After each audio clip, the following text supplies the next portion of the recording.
Did you ever gamble when you were a player? Never gambled when I was a player. That's a fact. But Outside the Lines has obtained previously undisclosed evidence that Rose bet extensively on baseball and on the Reds in 1986, while Reds player-manager. It is the first written record of Rose's betting activity before his spikes.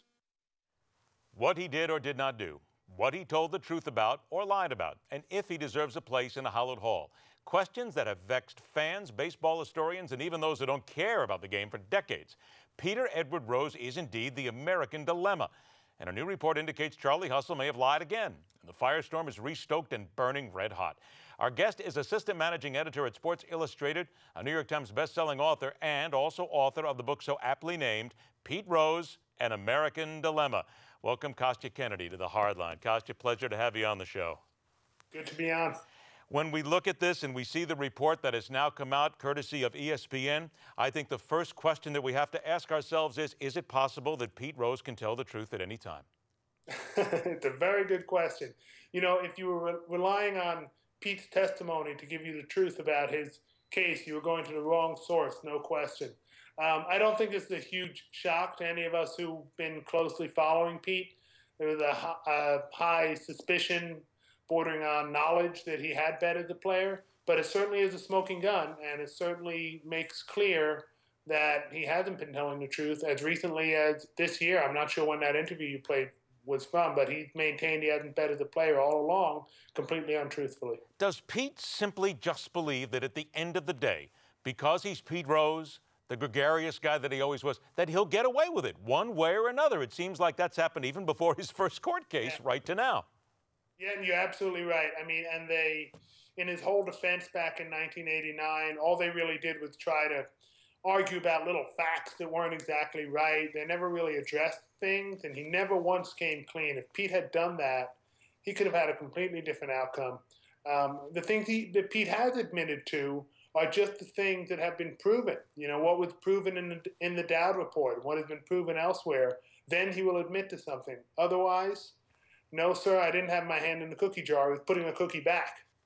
Well, the big story here is, in case anybody's missing it, I don't know how, is that he said he never bet as a player. And now these new documents show that he did bet as a player. That's the thing, Kostya. It is considered by many to be the cardinal sin of baseball. That's the way I always heard it from the very first day. So why is it? Here's that American dilemma, that he's been caught not once, not twice, maybe 3 times or more, yet there are still people out there who say he's got to go in the Hall of Fame regardless of being a cheat.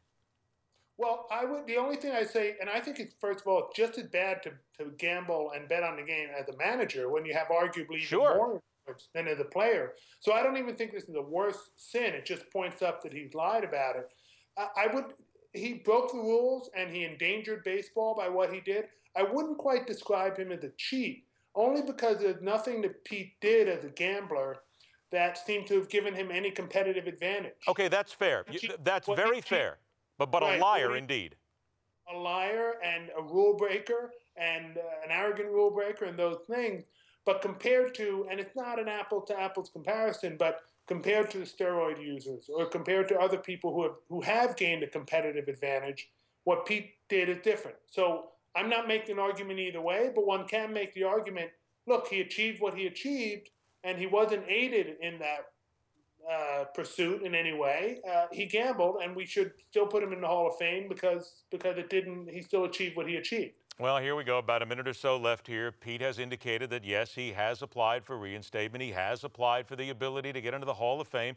He's waiting now for the commissioner, Rob Manfred, to say something. In light of what we've heard now from Outside the Lines, your book, others who have just looked at this case right down to the last inch, is it even possible, you think, that they will allow him in the Hall of Fame? Well, it's really the question we're really asking is, will he be reinstated to baseball? That's the first step. And in some ways, the discovery of today doesn't change anything.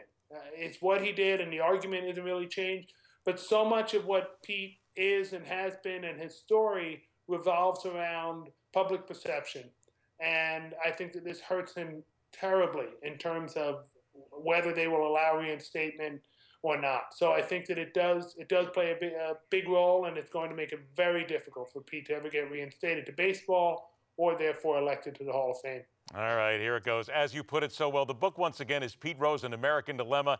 I was there when his original court case happened in Cincinnati. I've followed this for a lot of years. I'm with you. This is an American dilemma that we cannot seem to find any sort of final answer to, but maybe this one will finally get there. Excellent book. Kostya Kennedy, thanks so much for joining us.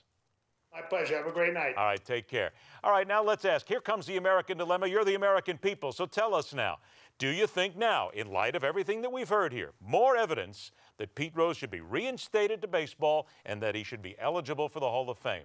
I've always said that if he got in, there should be something on his plaque that talked about the fact that he lied several times. You tell us, we'll talk about it. Stay with us. The Hard Line continues.